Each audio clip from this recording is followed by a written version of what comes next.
Hi, it's week 5, FTT's 217. My name is Matthew Maltby. Now, for this submission, I'm only going to go through a couple things because at the end of the day, it is very late on Sunday night.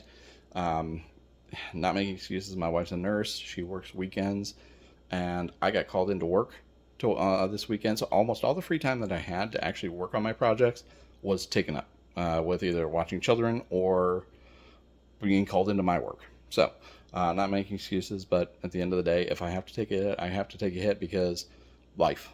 Okay.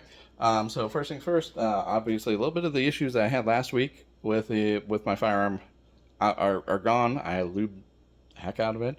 I also replaced the trigger with a CMC trigger. There was an issue with the disconnector on the mil spec trigger that was included. I worked offline a little bit with it, and I just couldn't get it to work. So I just swapped it out. I was going to swap it out anyway. So anyway, so go ahead and now what we're going to do is go ahead and first things first, I'm going to go ahead and make sure that the firearm is safe and clear. So we're going to go ahead and come down here a little bit.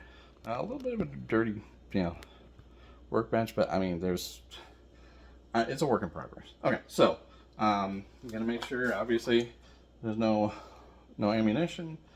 Feeding device, no ammunition there. I've felt there's nothing in the chamber. Visually check the chamber. There is no ammunition. This weapon is safe and clear. All right, so I'm going to go ahead and drop the bolt because we're going to be doing a dry function check. All right, so dry function check. I'm going to flip it to safe. Well, trigger should not, or hammer should not fall. Flip it on semi. Hammer should fall. Cycle. Disconnector should click. You hear the click. Do it 3 times. Military always taught me to do it 3 times. All right. So obviously there's that. Now I'm going to go ahead and make sure I'm going to lock the bolt open, and I'm going to place the weapon on safe. Do a drop test on it. It's not falling. The bolt's not falling. Safe's on. Placed on fire.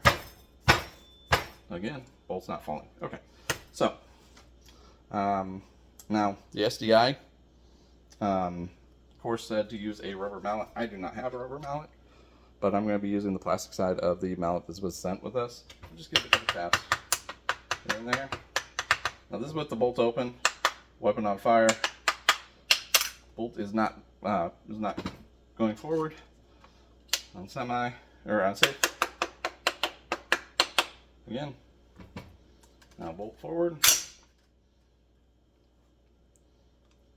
on side safe, nothing on semi, armor's not falling. So, did that function check, forward assist works also. Alright, next up, I'm going to go ahead and create a couple. Now, I think there's either an issue with the magazine or the snap caps I have, but there is one snap cap in here that just will not extract. I don't know why. Every other one works perfectly. There's just that one. So I have 2 loaded up in here. I'm going to go ahead and insert the magazine. Chamber around. All right. Ejects. Chambers another round. Ejects. Okay. Bolt locks open the rear. All right. And I think that was it. Oh, magazine dropping freely. There you go. All right. So, next thing we're going to do is measure the barrel length. So, what we're going to do is go ahead and reposition the firearm. I'm going to take the cleaning rod, and I'm just going to go ahead and put the end right in all the way. Oh, yeah, sorry. My fault. And make sure that bolt's closed. Place the cleaning rod in there. We're going to go ahead and mark it off. And now, my wife likes to go ahead and take my other measuring tape.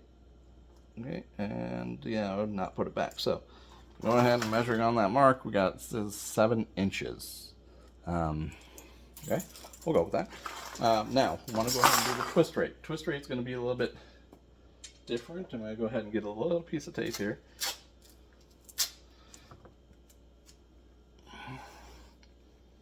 And we're going to go ahead and make a little flag. Okay. I'm going to take my cleaning, my board brush, sitting in there, basically just something that'll go ahead and grip into the rifling. Now, process here.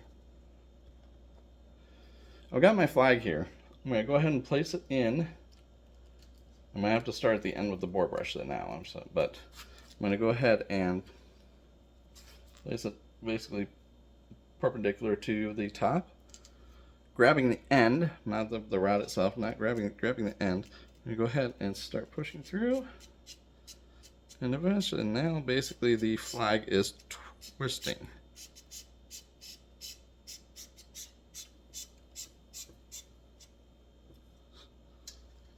And right there's, so I'm going to go ahead and make a mark here.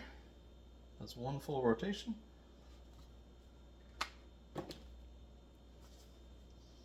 And I'm also, because I have a black cleaning rod and a black Sharpie, so I'm just going to go ahead and put a piece of tape around there too.